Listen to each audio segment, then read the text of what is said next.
Thank you for the opportunity to discuss enriching humanity using astroelectricity. Next slide. This presentation builds upon my presentation available on YouTube. Next slide. In today's presentation, I will focus on these three topics, starting with a review of why an orderly transition from fossil carbon fuels to astroelectricity is now needed. Next slide. Throughout most of the thousands of years that modern humans have lived on the Earth, sunshine, captured in the chemical energy of wood fuel, met our needs for heat and light. Next slide. About 300 years ago, the steam engine was invented. The importance of this invention is that it provides the means to convert the heat released by a simple fire into useful mechanical power, such as pumping water, shown here. Next slide. Steam power changed how we worked and especially how we traveled. Next slide. Steam-generated electrical power enabled electric lighting that removed sunrise and sunset from dominating our daily life. Next slide. And provided the electrical power to modernize how we lived, enabling a more comfortable middle-class standard of living. Next slide. This chart shows America's use of fuel from 1700 to 1930. The red line is wood fuel. The black line is coal. With a growing population and increasing use of steam power in the early 1800s, the demand for wood fuel began to rapidly increase until the supply of wood fuel couldn't keep up with demand and the supply peaked in the 1870s. By the 1830s, coal was already being substituted where local shortages of wood fuel developed. Next slide. This map, prepared for the 1880 US Census, shows that an orderly transition from wood fuel to coal was underway. Next slide. When the global human population was much smaller prior to 1900, fossil carbon fuels were adequate to meet our needs. However, beginning in the last century, as the human population rapidly grew due to improving healthcare and more secure food supplies, the demand for non-sustainable fuels began to rapidly rise. Next slide. Consequently, the threat of more fossil fuel wars will persist until we begin an orderly transition to sustainable energy that will not cause energy disruptions or deprivations. Next slide. As described in my previous presentation, for a population of 10 billion in 2100, the world will need the equivalent of 25,000 Hoover dams operating continuously to achieve worldwide middle-class prosperity using only green energy. This is what the Green New Deal calls for in terms of actual green energy production. Next slide. Achieving this would require 50,000 nuclear power plants, or 60 million square kilometers of wind farms, or nearly 7 million square kilometers of ground solar farms on flat land. The total energy demand of our growing world population is simply too much for even a combination of these to be practical solutions. Next slide. For example, building wind farms on all of the blue area would still not meet US 2100 energy needs. The Green New Deal, while sounding good, will not deliver the green energy prosperity that it promises. Next slide. Instead, we will go to space and tap sunlight directly using space-based solar power to provide what I call astroelectricity. Next slide. Converting sunlight into electrical power, long used to power satellites since the first broadcast satellite Telstar, will be the space equivalent of hydroelectric power, providing high-quality electrical power that we can use here on the Earth. Next slide. This video illustrates the space-based solar power concept. Solar power platforms located in geostationary Earth orbit will intercept sunlight, turning this into electrical power. A large transmitter sends the power to a ground receiving station where the transmitted power is converted back into electrical power for use on the ground. Next slide. The ability to transmit power in this manner was demonstrated by NASA almost 50 years ago. Next slide. Further scientific testing is now underway. The U.S. Navy's Naval Research Lab is now using the U.S. Air Force's unmanned spaceplane to test the transmission of power from space to the ground. Next slide. Each space solar power platform will deliver the electrical power of 2.5 Hoover dams. However, unlike highly variable wind or ground solar generated electrical power, continuous astroelectricity will be supplied almost the entire year. Next slide.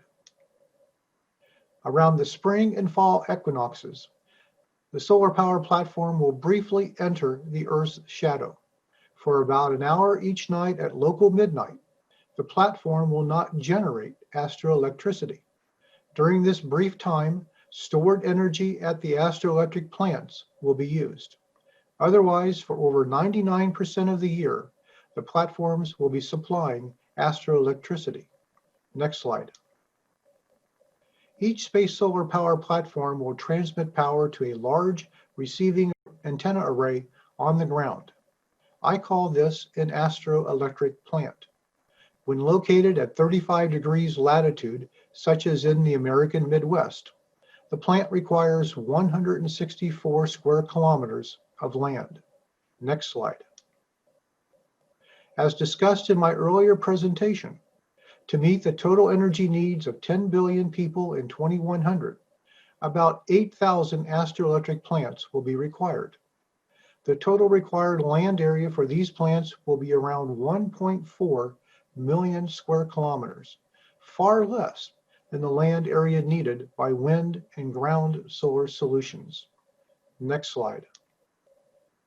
For space solar power platforms located in geostationary Earth orbit, the white band represents the possible locations on the ground where the astroelectric plants could be built. Note that an astroelectric plant built on the equator with its space solar power platform directly overhead would be circular. Otherwise, the shape of the astroelectric plant will be elliptical. Next slide. As was just estimated, around 8,000 astroelectric plants will require around 1.4 million square kilometers of land. The blue box represents the total land area needed. There is plenty of suitable locations all over the world to build these astroelectric plants, meaning that the global energy supply will be decentralized. Next slide. Building most of the space solar platforms will be done in outer space, using the natural resources of the moon and asteroids. This will be the start of a spacefaring industrial revolution that will extend human civilization permanently into space. Next slide.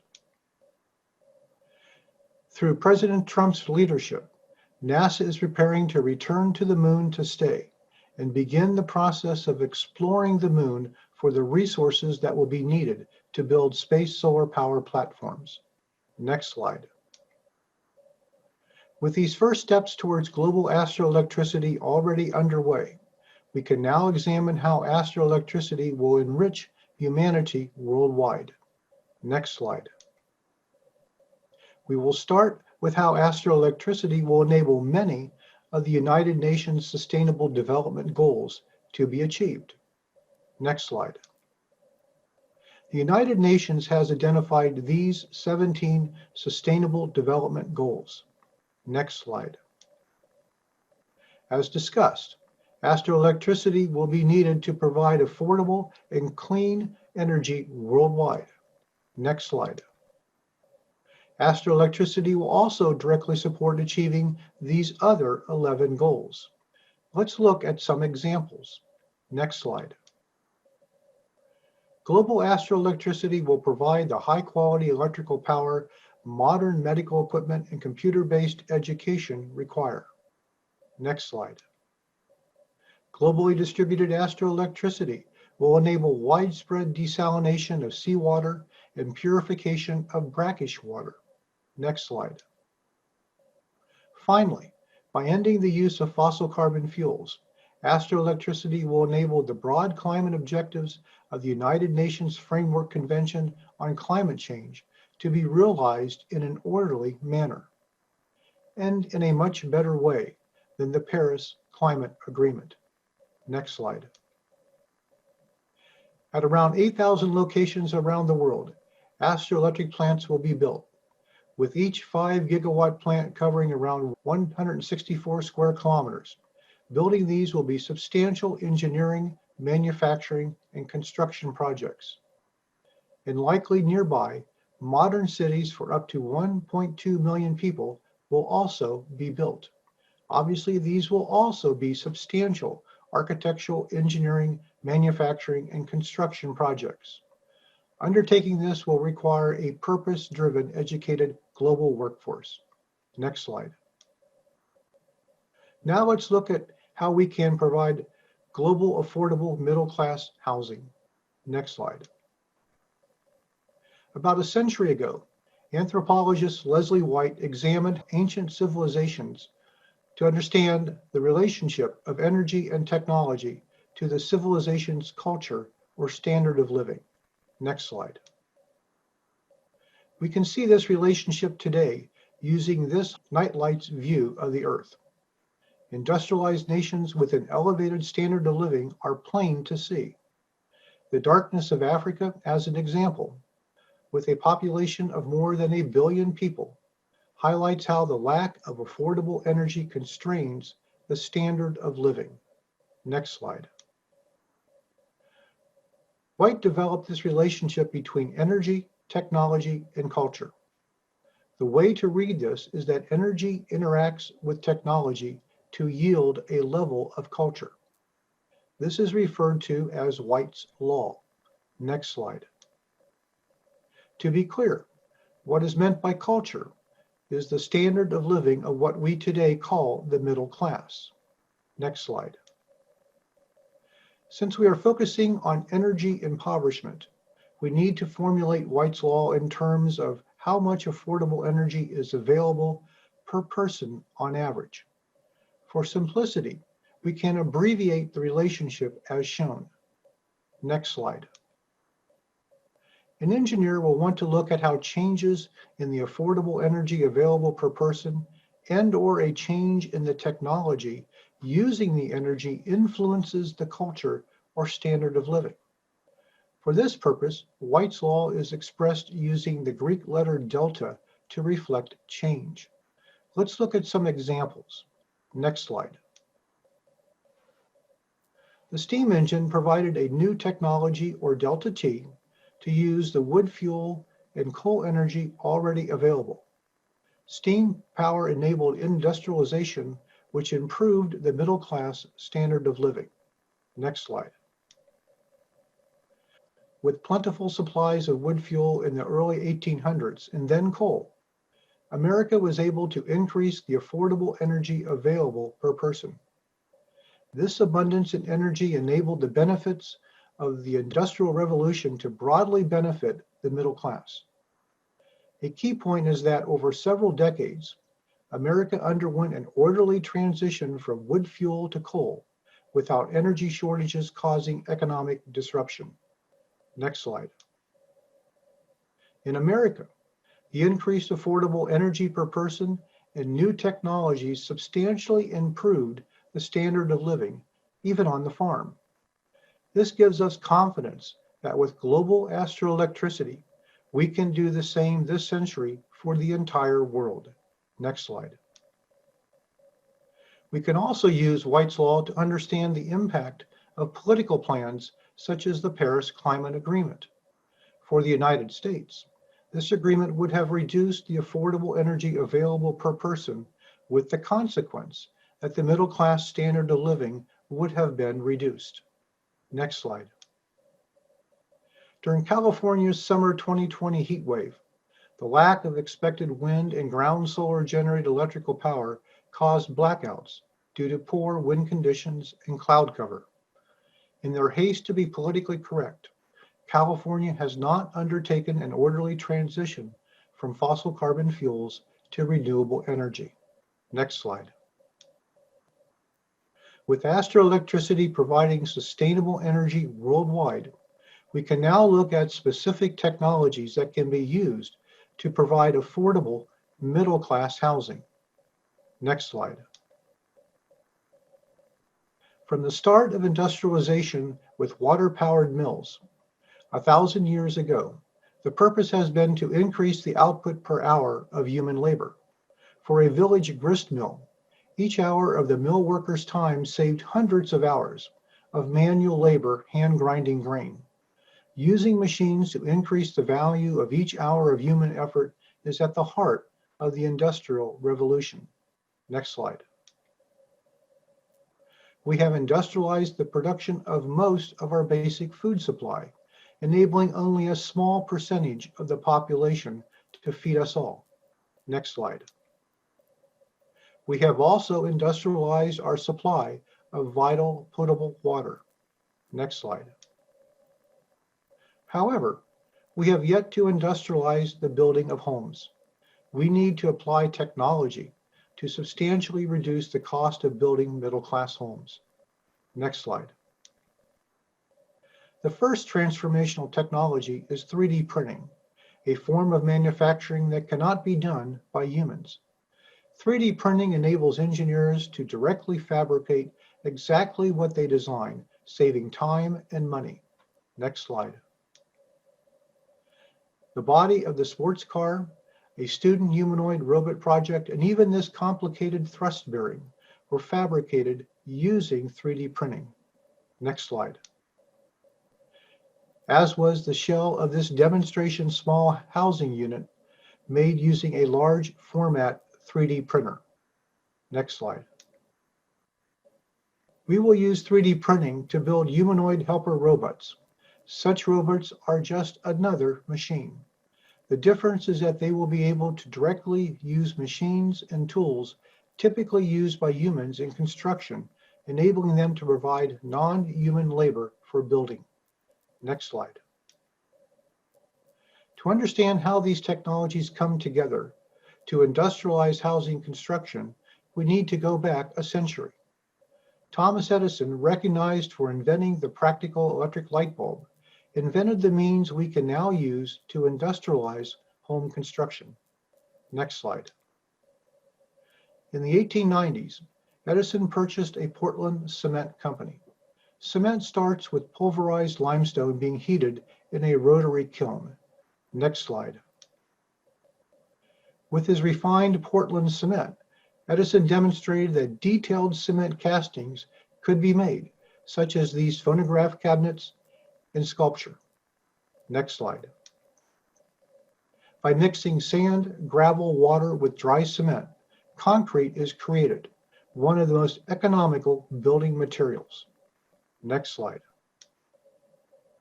After Edison purchased a concrete company to use his Portland cement, he became interested in building cast concrete buildings.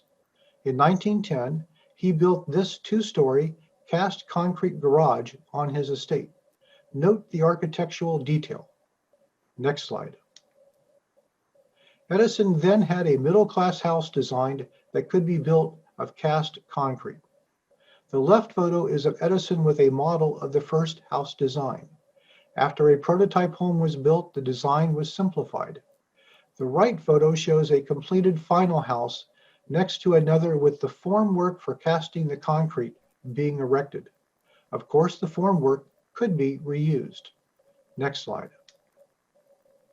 Rather than building middle-class homes as is now done, architects will design modern homes to be built with cast concrete. Large 3D printers will be used to print the formwork for the homes. Humanoid construction robots will assemble the formwork and then remove the formwork after the concrete is cast, substantially reducing the human effort required to build the home. This will enable the industrial production of modern homes and cities, enabling more square meters to be constructed per hour of human effort. Middle-class neighborhoods will likely look much as they do today, the difference being that homes will be much more affordable. Next slide. While we can directly 3D print small buildings, the special cement used is often not as strong as concrete, limiting its utility. Next slide. An environmental concern with Portland cement is the amount of CO2 released in its production. Prior to the invention of Portland cement in the mid-1700s, lime-based cement was used for thousands of years. Lime-based cement has the environmental advantage that it has a much lower CO2 release than Portland cement. With astroelectricity being used to make the lime-based cement, the net CO2 release may be very small, making this an environmentally sound material to build homes. Next slide. This is the Pantheon in Rome. The immense dome, built nearly 2,000 years ago, is entirely made of cast lime cement-based concrete. Well-designed concrete buildings will last a long time. Next slide. This presentation can be summarized with these 3 points. First, only astroelectricity provides the world with a path to decentralized sustainable energy sufficient to enable worldwide middle-class prosperity. Second, decentralized astroelectricity will enable many of the United Nations Sustainable Development Goals to be realized. Finally, by using astroelectric-powered 3D printing and humanoid construction robots, we can industrialize building affordable middle-class homes in an environmentally favorable way. Next slide. Additional information on astroelectricity and global sustainable development can be found in my ebook. Thank you for this opportunity to discuss this important topic.